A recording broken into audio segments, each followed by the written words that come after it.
श्री शिवाय नमस्तुभयम। दोस्तों, आप सभी लोग जानते हैं कि आषाढ़ महीने का पहला सोमवार जो कि 24 जून 2024 के दिन पड़ रहा है।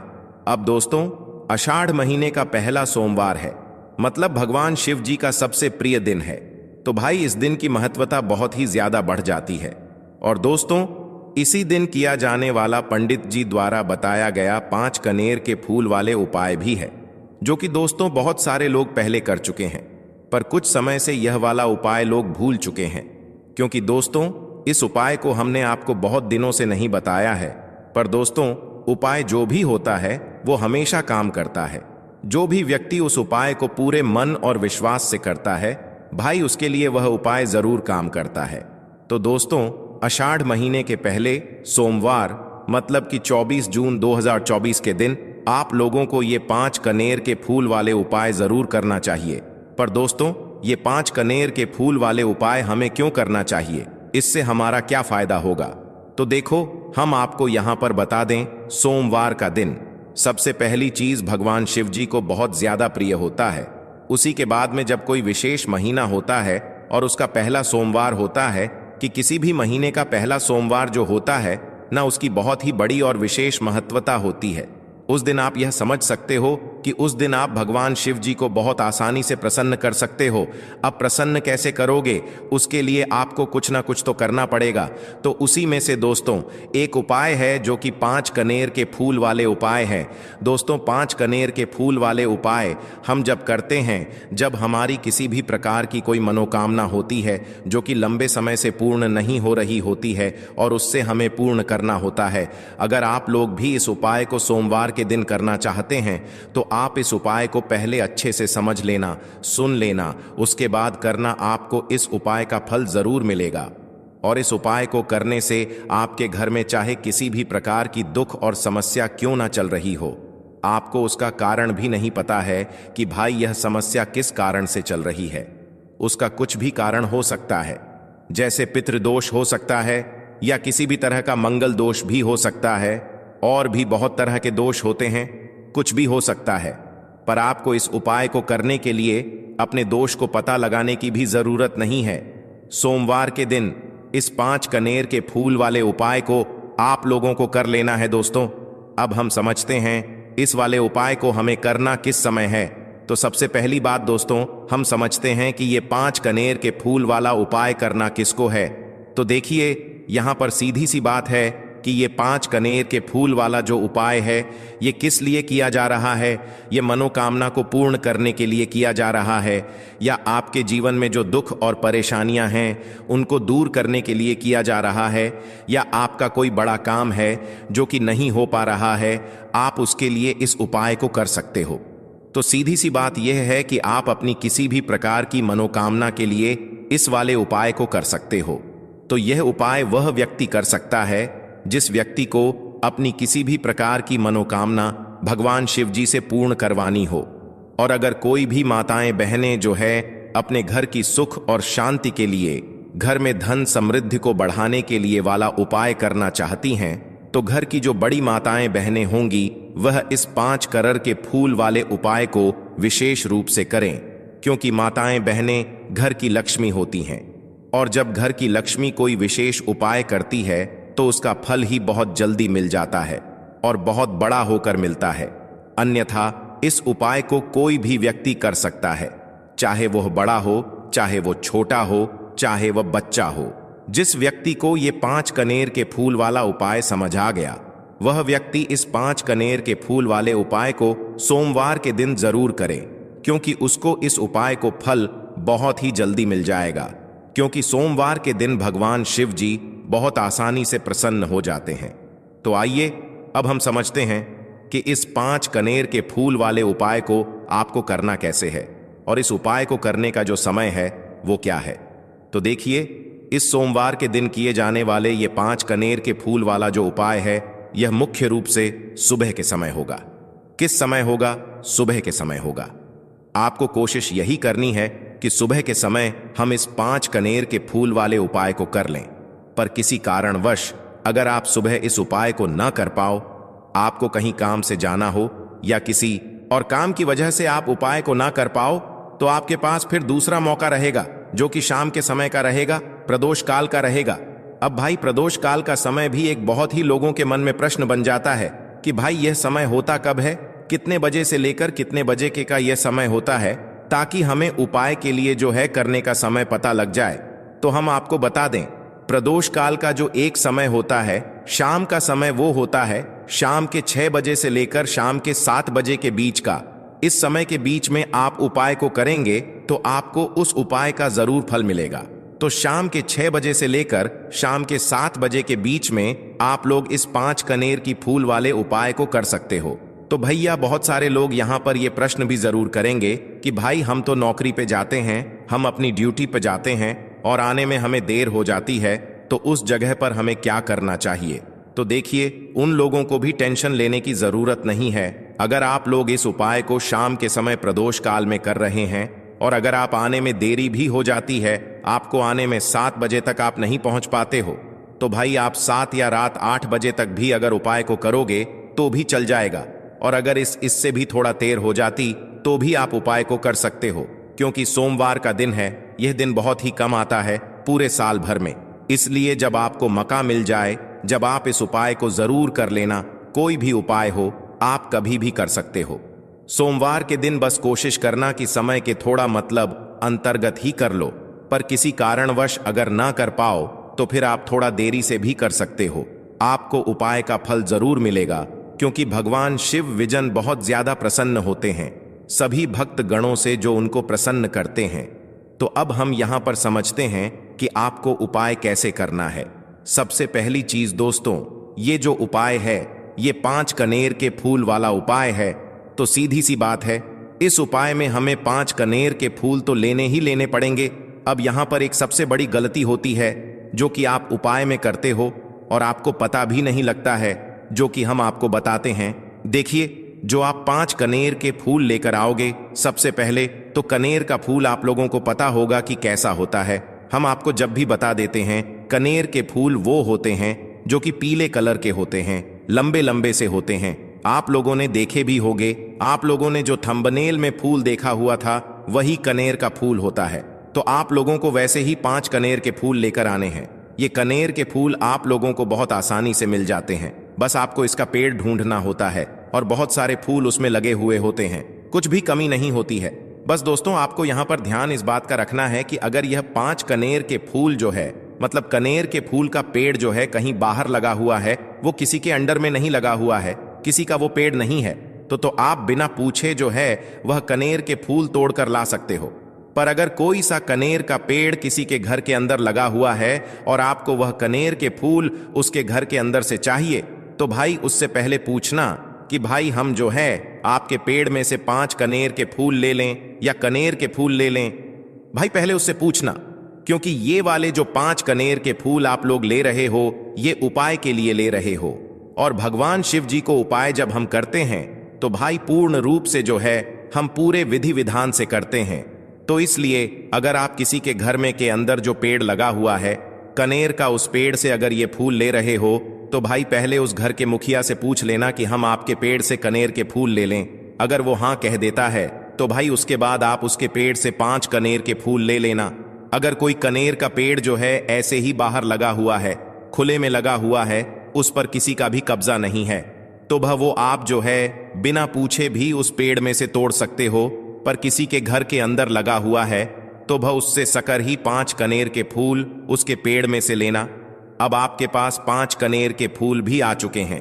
अब दोस्तों, कनेर के फूल के साथ में क्या हमें सीधा उपाय करना है या कुछ सामग्री भी लेकर जाना है? तो देखो, कोई भी उपाय जब हम करते हैं तो सीधा हम उपाय जाकर नहीं करते हैं, उससे पहले हम भगवान शिव जी की पूजन अर्चना भी करते हैं। तो देखो, अगर यह उपाय आप सुबह के समय कर रहे हो, प्रातः काल कर रहे हो, तो आप लोगों को अपने साथ में कम से कम 1 लोटा जल तो जरूर लेकर जाना ही जाना है। सोमवार का दिन रहेगा, वैसे ही माताएं बहनें अपनी पूजन सामग्री लेकर जाएंगी, तो उन लोगों के लिए कोई दिक्कत नहीं है जो प्रतिदिन शिव जी के मंदिर जाते हैं या सोमवार के दिन अपनी पूरी पूजन सामग्री लेकर जाएंगे।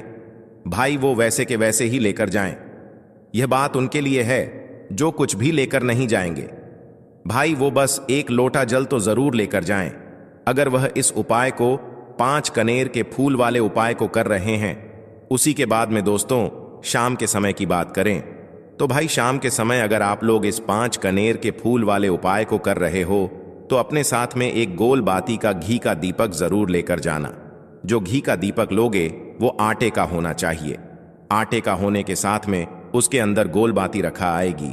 वो गोल बाती आप अपने हाथों से बनाओगे तो ज्यादा बेहतर होगा।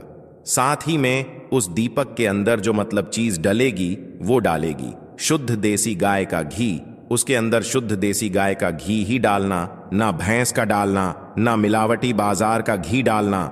इस बात का भी आप लोग ध्यान रखना। अगर आपको उपाय का पूर्ण फल चाहिए तो भाई करना क्या है, देखो सुबह अगर उपाय कर रहे हो ना तो अगर 12 बजे तक भी उपाय करोगे तो भी कोई दिक्कत वाली बात नहीं है, कर सकते हो। सोमवार का दिन बार बार नहीं आता है, आपको पहुंचना है। सबसे पहले तो अपने घर के पास में जो शिव मंदिर हो, शिवालय हो, जहां पर शिवलिंग विराजित हो, वहां पर आप लोगों को पहुंच जाना है। अब वहां पर पहुंच करके सीधा हमें जाकर उपाय करने लग जाना है। नहीं, आपको पहले अपना शिव जी के मंदिर के अंदर प्रवेश करना है, भगवान शिव जी के दर्शन करना है। पहले आपको अपनी अपनी पूजन अर्चना करनी है। जैसे कि एक लोटा जल जो लेकर गए हैं भाई, वो एक लोटा जल चढ़ा दें। इसके अलावा जो भी पूजन सामग्री है, आपकी फूल, धतूरा, गुलाल, अबीर, गुलाल, जो भी चीजें हैं, चंदन वगैरह, उन सारी चीजों से आप पूजन अर्चना कर सकते हो। पर जो उपाय के 5 कनेर के फूल हैं वो आप अलग ही रखना। वो उपाय के समय ही हमें निकालने हैं। तो पहले आप अपनी पूजन अर्चना कर लेना। जैसे आप मंगलवार के दिन करते हो, मंगलवार के अष्टम के दिन करते हो, वैसे आप अपनी पूजन अर्चना कर लेना। इसी तरीके से शाम के समय है। शाम के समय जब आप अपने घर के पास में जो शिव मंदिर हो वहां पर पहुंचोगा तो पहुंचने के बाद आप पहले अपना वह घी का दीपक जलाना। अब घी का दीपक जलाने में भी इस बात का ध्यान रखना, इस घी के दीपक को आपको अपने घर से जलाकर नहीं लेकर जाना है और मंदिर में जाकर भी जलाना है। और मंदिर में जाकर जलाओगे तो उसे अपनी माचिस से ही जलाना है। अपने घर से इस दीपक को जलाने के लिए अपनी माचिस लेकर आना। अगर आपने मंदिर में किसी और की माचिस ले ली इस दीपक को जलाने के लिए, अगर आप शाम के समय इस वाले उपाय को कर रहे हो तो भाई इस उपाय को करने का फल जो है उस व्यक्ति को भी मिल जाएगा जिस व्यक्ति की आपने माचिस ली होगी। इसलिए आप अपने घर से अपनी ही माचिस लेकर जाएं। उसके बाद में दोस्तों आप लोगों को एक बात का और ध्यान रखना है कि जब आप उस दीपक को जला दो, जलाने के बाद उस दीपक से आप चाहो तो आरती भी उतार सकते हो, अन्यथा कोई दिक्कत वाली बात नहीं है। आप उस दीपक को भगवान शिव जी के इतने पास मत रखना कि भगवान शिव जी को आंच लगी। थोड़ी दूरी बनाकर ही जो है आप उस दीपक को जो है भगवान शिव जी के शिवलिंग के पास में रखना, क्योंकि अभी हम जो है भगवान शिव जी को प्रसन्न करने वाले हैं। तो इसलिए जो है भगवान शिव जी को आंच ना लगे, इतनी दूरी बनाकर आप उस दीपक को रख दीजिएगा। जैसे ही आपकी पूजन अर्चना हो जाती है आप जल चढ़ा देते हैं। सुबह के समय गए तो जल चढ़ा देते हैं, पूजन अर्चना हो जाती है। फिर आप उसके बाद में भगवान शिव जी की शिवलिंग के पास में कहीं पर भी बैठ जाइए, सामने बैठ जाइए या आसपास बैठ जाइए। उसी तरीके से शाम के समय है, दीपक जैसे ही लग जाए तो भाई आप अपना उपाय को यहां पर कर सकते हैं। और उपाय को करने से पहले आप अपने वह 5 कनेर के फूल निकाल लीजिए, क्योंकि अब हम यहां पर उपाय को करने वाले हैं। उपाय को करने के लिए आप शिवलिंग के सामने भी बैठ सकते हैं, आसपास भी बैठ सकते हैं, कोई दिक्कत वाली बात नहीं है। अब हमारे पास 5 कनेर के फूल हैं तो सीधी सी बात है कि इन 5 कनेर के फूलों को हमें 5 अलग अलग जगहों पर यहां पर चढ़ाने हैं। अब वो 5 अलग अलग जगह कौन सी हैं वो हम आपको बताते हैं। देखिए, 5 अपने कनेर के फूल आप अपने सामने निकाल कर रख लीजिए। अब 5 कनेर के फूल में से सबसे पहला वाला कनेर का फूल आप लोग उठाइए और पहले वाले कनेर के फूल आपको कहां पर चढ़ाना है वो आपको चढ़ाना है भगवान शिव जी की शिवलिंग के ऊपर। जो गणेश जी वाला स्थान होता है वहां पर अब भगवान शिव जी के शिवलिंग के ऊपर गणेश जी वाला स्थान कहां पर होता है?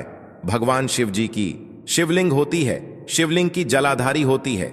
जलाधारी का जो राइट हैंड साइड होगा, मतलब शिवलिंग की तरफ से खड़े होकर देखना कि भगवान शिव जी का सीधा हाथ कौन सा है, राइट हैंड साइड कौन सा है। उस राइट हैंड साइड पर आपको ये पहले नंबर का कनेर का फूल समर्पित करना है और जो फूल का खिला हुआ भाग होगा ना वो शिवलिंग की तरफ करके ही आप लोग जो है इस पहले नंबर के फूल को भगवान गणेश जी वाले स्थान पर समर्पित करना, जलाधारी के राइट हैंड साइड पर। अब दोस्तों निकाल लेना अपना दूसरे नंबर का कनेर का फूल। अब दूसरे नंबर के कनेर के फूल को आपको कहां पर समर्पित करना है, या आपको समर्पित करना है भगवान कार्तिकेय जी वाले स्थान पर। अब गणेश जी वाला स्थान राइट हैंड साइड पर होता है, तो कार्तिकेय जी वाला स्थान लेफ्ट हैंड साइड पे होता है, जलाधारी के ऊपर है। तो जलाधारी के ऊपर जो लेफ्ट हैंड साइड का जो हिस्सा है वहां पर कार्तिकी जी के स्थान है। तो इस दूसरे नंबर के फूल को आप वहां मतलब वहां पर समर्पित कर देना और भगवान से प्रार्थना कर लेना, और फूल का खिला हुआ भाग शिवलिंग की तरफ ही होना चाहिए। अब बात आती है तीसरे कनेर के फूल की। तो तीसरे कनेर के फूल को भी आपको लेना है, और इस तीसरे कनेर के फूल को आपको माता अशोक चंद्र जी वाले स्थान पर समर्पित करना है। अब ये माता अशोक चंद्र जी का स्थान कहां पर होता है दोस्तों? ये जो स्थान होता है ये जलाधारी के बिल्कुल बीचों बीच में होता है। आपने पहला फूल भगवान गणेश जी वाले स्थान पर चढ़ाया, दूसरा फूल कार्तिकी जी वाले स्थान पर चढ़ाया। अब ये तीसरा फूल जो है इन दोनों फूलों के बीचों बीच चढ़ेगा, मतलब जहां पर माता अशोक सुंदर जी का स्थान होता है, खिला हुआ भाग शिवलिंग की तरफ करके ही जो है इस तीसरे नंबर के फूल को आप समर्पित कर देना माता असक चंदी वाले स्थान पर। अब बात आती है चौथे नंबर के फूल की। तो दोस्तों जो चौथे नंबर का फूल होगा ये आप लोगों को कहां पर समर्पित करना है? ये आप लोगों को समर्पित करना है भगवान शिव जी की शिवलिंग के ऊपर जो एक पात्र टंगा हुआ होता है, जिससे बूंद बूंद करके जल टपकता है, जिसके अंदर शिव जी की 5 बेटियों का स्थान होता है, जया विष हरा शामली बारी दौतली। और देव उस पात्र के अंदर जो है आप लोगों को क्या करना है, ये चौथे नंबर के फूल को समर्पित करना है। अगर किसी कारणवश आपका वह पात्र जो है शिवलिंग के ऊपर जो पात्र टंगू होता है, जिससे बूंद बूंद करके जल टपकता है, वह पात्र उपस्थित ना हो, तो आपको क्या करना है कि शिव जी की 5 बेटियों का नाम लेकर जया विष हरा शामली बारी दौतली और देव का नाम लेकर जो है इस चौथे नंबर के फूल को आपको जलाधारी के ऊपर ही कटी शिवलिंग का जो कटी भाग होता है, मतलब जलाधारी के ऊपर ही जो भाग होता है वहां पर समर्पित कर देना इस चौथे नंबर के फूल को। उसके बाद में दोस्तों बात करते हैं आखिरी नंबर के 5वें नंबर के फूल को, जो कि आखिरी फूल है हमारा। इस 5वें नंबर के फूल को आपको क्या करना है, अगर आपके मतलब जिस मंदिर में आप गए हो वहां पर अगर त्रिशूल लगा हुआ है, तो भाई त्रिशूल का एक मध्य भाग होगा जहां से वो त्रिशूल के 3 भाग निकले हुए होंगे। तो आपको वो त्रिशूल का एक मध्य भाग देख लेना है। उस मध्य भाग पर आपको इस 5वें नंबर के कनेर के फूल को छुआ है, स्पर्श कराना है, और स्पर्श कराने के बाद इस 5वें नंबर के फूल को आपको क्या करना है, भगवान शिव जी की शिवलिंग के ऊपर समर्पित कर देना है। अब दोस्तों अगर वह मतलब जो है त्रिशूल ना भी हो आपके मंदिर में उपस्थित, तो आप सीधा सीधा ये जो 5वें नंबर का कनेर का फूल है या भगवान शिव जी की शिवलिंग के ऊपर समर्पित कर देना। बस ध्यान इस बात का रखना कि जो खिला हुआ भाग है फूल का वो सामने की तरफ होना चाहिए, जलाधारी की तरफ होना चाहिए, और डंडी का जो भाग है वो शिवलिंग के पीछे की तरफ होना चाहिए फूल की। तो इस बात का आप लोगों को ध्यान रखना है। जैसे ही आप लोग को ये 5 फूल समर्पित कर देते हैं, वहीं पर भगवान शिव जी के शिवलिंग के पास में बैठकर जो है हाथ जोड़कर विनती कर कर अपनी वह मनोकामना बोलना, जिस मनोकामना के लिए आप लोग यह वाला उपाय कर रहे हो, अपनी वह दुख और समस्या बोलना जिसके लिए आप लोग अपना ये वाला उपाय कर रहे हो। अपनी किसी भी एक मनोकामना के लिए ये वाला उपाय करना, 2-3 मनोकामना एक साथ मत बोलना, कोई भी एक मनोकामना बोल देना अपने 5वें नंबर के फूल को चढ़ाने के बाद और चढ़ा दो। तो भाई 2 मिनट भगवान शिव जी के नाम का जाप कर लेना। उसके साथ में दोस्तों आपका ये उपाय यहाँ पर पूर्ण हो जाता है और आप अब भगवान शिव जी के दर्शन करके उनको धोख देकर अपने घर पर वापस जा सकते हो। इसी के साथ में दोस्तों इस उपाय को करने से आपको बहुत ही बड़ा फल मिलेगा। आपकी मनोकामना बहुत ही जल्दी पूर्ण होगी और आपको इस उपाय को करने का फल भी बहुत ही बड़ा होकर मिलेगा।